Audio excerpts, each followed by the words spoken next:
करायचं काय? माझं मंडळ सोडून द्या, मी जातो निघून, तुम्ही जाता निघून. मागच्या वेळेला पैसे खर्च करता ते काय वरचे आरामाचे आले का त्यांचे?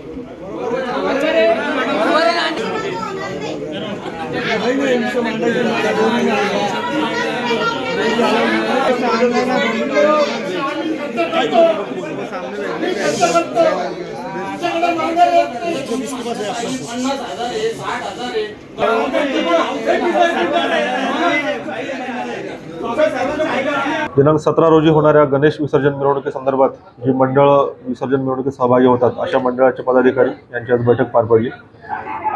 बऱ्याच सभासदांना मंडळामध्ये मिरवणुकीमध्ये काय काय अडचणी येतात त्यांच्या संपूर्ण अडचणी अगोदर ऐकून घेण्यात आल्या। त्या संपूर्ण अडचणीवर काय काय तोडगा काढण्यात येऊ शकतो त्याच्याविषयी चर्चा झाली। त्याच्यामध्ये मंडळाची मुख्य अडचण ही आहे की मागच्या मंडळांना पुढे यायला संधी मिळत नाही।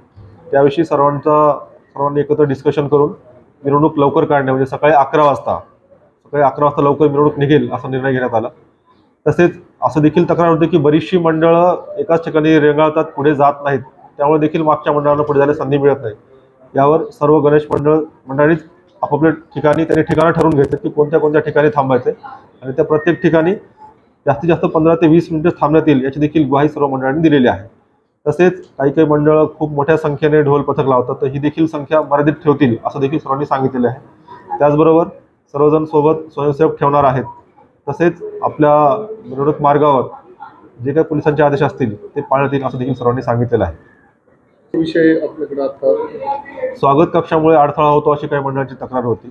त्या अनुषंगानं स्वागत कक्षाची जागा जर शक्य असेल ती जागा बदलणं किंवा जर एखादा स्वागत कक्ष खूप अडचणीत असेल तर अशा स्वागत कक्षांना परमिशन मिळणार नाही। सर, अनेक मंडळांकडून याच्यामध्ये आपल्याकडे जी काही ध्वनी प्रदूषणाची मर्यादा आहे ती मर्यादा पाळणं बंधनकारक आहे। कोणतेही वाद्य असेल तर जी काही आपली लिमिट आहे त्या लिमिटमध्येच आपलं वाद्य वाजवता येईल, परंतु असं डीजे किंवा कुठले वाद्य असेल अशा वाद्याला परमिशन मिळणार नाही जी ध्वनी प्रदूषणाची मर्यादा ओलांडतात।